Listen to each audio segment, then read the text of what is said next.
Hello everybody, this is Toys and for this new figure unboxing and review we're going to be looking at the Legacy United Deluxe Class Gears figure. So what we're going to do with this video, we're going to have a detailed look at him in both of his modes. I'll be deciding how you want to display him. We're going to have a look at the accessories that come with him and how you can use them. We're of course going to bring in his Generation 1 original self to see how he looks and compares against that, as well as other Gears figures that have been released in the Generations toy line, and of course some of the newer figures which are in the same toy line and some other figures which aren't, just to give you an idea of how big he is. So as you can see, loads to get through with this video. So as I start to pop everything away, I'd like to remind anybody who's not subscribed to the channel, if they'd like to hit that subscribe button for me now please, because it really will help me out. And the other is to thank In Demand Toys in the UK, which is where I got this from, and as you can see they got him to me nice, quickly and safely. Right, so I couldn't wait to get this figure out and have a quick play with him before we started the video. So I've taken him straight out of the packaging. He does come packaged in robot mode, just fitting in there, and I'm sure you've heard, and I'll show you this in a bit more detail when we get to robot mode. This part here is not on the front of him. They've put this in with the accessories, of course, to run the risk, well, less risk of it being stolen. So I'll show you that in more detail in the robot mode. Because he is packaged in robot mode, we've got the alternate mode on the front, we've got the beautiful Legacy United logo, we've got the full artwork of him there and the bust in the top corner. We've now got the very familiar Legacy United artwork, and as you can see on the back, it takes 12 steps to transform him, but you've probably already seen the transformation process video I've uploaded already. Right, the alternate mode itself I think is brilliant, and I think it's a brilliant I'm just really surprised at how good it is, and it is one of the more simpler figures. And the reasons why I think I'm surprised is because I've recently had the pleasure of reviewing the Fans Toys version, which is a Masterpiece third-party Gears. I don't think it's too far off that, in honesty. Of course, granted, there's nowhere near as many gaps, and indeed there's no metal, but again, completely different price points. I'm really surprised at just how good this little figure is. Now, one other thing that I do, and I mentioned it, the transformation process, I turn the head around, which it doesn't mention to do so in the instructions, but I do, and I think, as I say, it's great. You've got no visible head syndrome. All the wheels are on all individual pins, which again look great, roll around no issues. You've got the painted windows, the amazing Autobot logo there, so that's a bit of a nod to the pre-rub version of him, because it's got the Autobot sticker on there. All around, as I say, this, before of course we knew Swoop was coming, was probably my most anticipated figure of the year, with me being, of course, loving Generation 1 figures. This is the gun that comes with him, and I suppose the interesting thing about this is he never had a gun when he was Generation 1, so they could have done whatever, and it looks great. Now, he's got a multitude of 5mm cutouts, so 2 on each side and indeed 2 on the roof. So I imagine that you can, in fact I know you can, we've seen the pictures of Shard where you can combine her with him, so I'll be doing that as and when I get Shard to do that. So I suppose that answers pretty much what I was just about to say.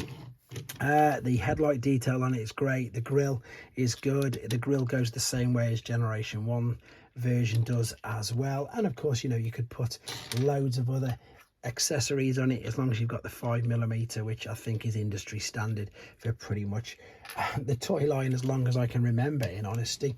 He also comes with his instructions like so, and I'm pretty sure in here again it'll show you just what I've mentioned. Yep, there you go. The inside the box is the chest piece, and of course you do just attach it.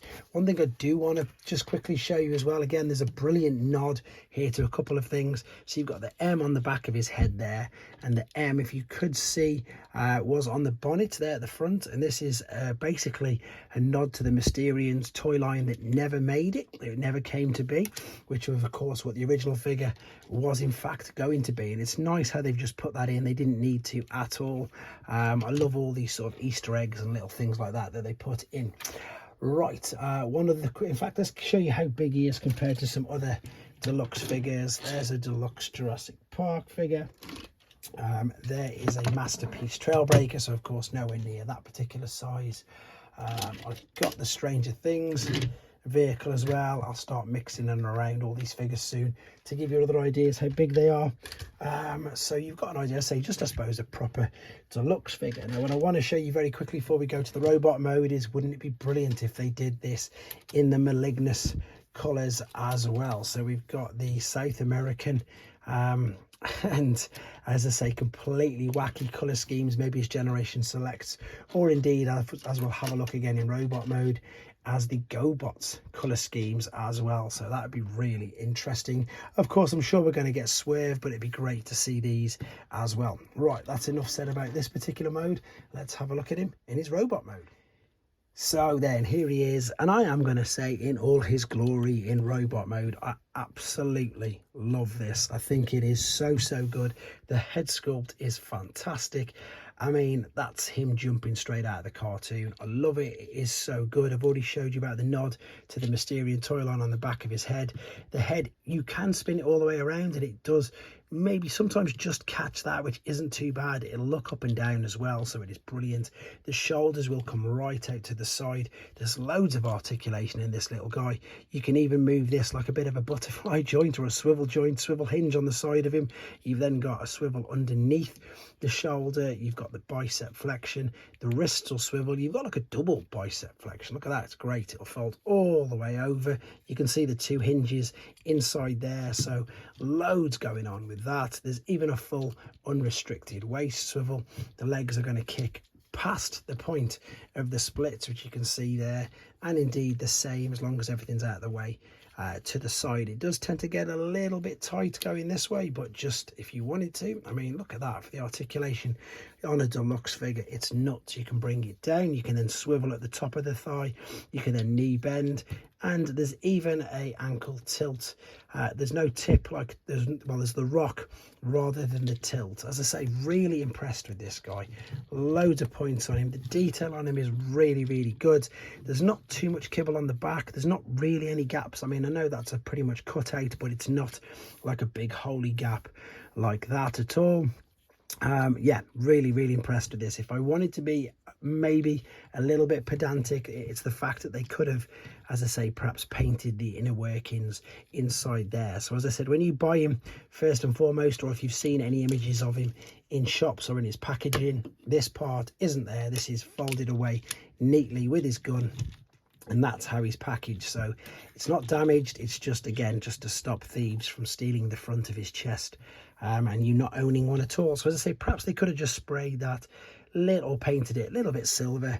That would have made a nice bit of difference. I think that will just click into place like so, but it's nice that they've got it in there.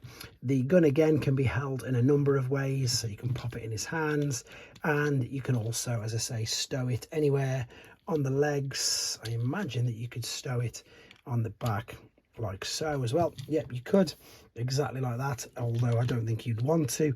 It's great to be able to put a gun into his hands because he's never had one before. There's a nice molding detail on the fist, but of course the fingers are all fused together.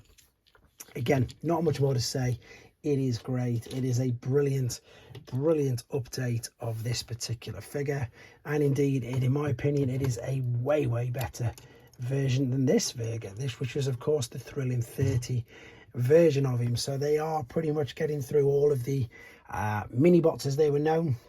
He's still, you know, a relatively large deluxe.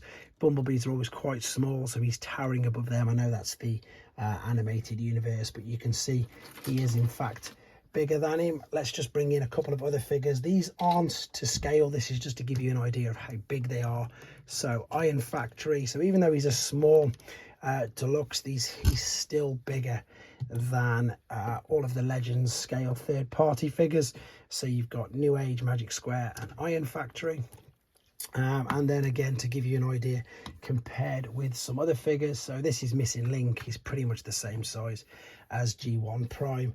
Anyway, this is Animated Prime from the same toy line, which is classed as a Voyager, and you can clearly see why. He's quite a bit bigger. What else have I got knocking around? I've got Core Class Optimus as well, just to give you an idea. So yeah, towering. Even though he's a small deluxe, he's towering way above the Core Class figures. To be honest, there isn't really much more to say about him. As I say, hopefully we'll get some repaints of these. This is the eHobby GoBots repaint of the Gears Generation 1 mold, but as I said, I'd love to see Malignus. I'd love to see one of these colours with the crazy colour scheme there of this particular guy in the future, as well as I say, the really obvious Swerve repaint that we know that we are going to get. I'm just going to stand all these up next to him, and then what I'd like you guys to do is let me know in the comments which ones that you would like to see the most out of these crazy repaints. If you're wondering what these are the South American repaints of some of the mini bots. There's playlists on my channel where you can have a look at them, and indeed, yeah, hopefully somebody else will see this and grab the same idea and think, let's do the same. But there you go, guys. This is Legacy United Deluxe Class Gears, one of my favorite figures of the year so far. Take care.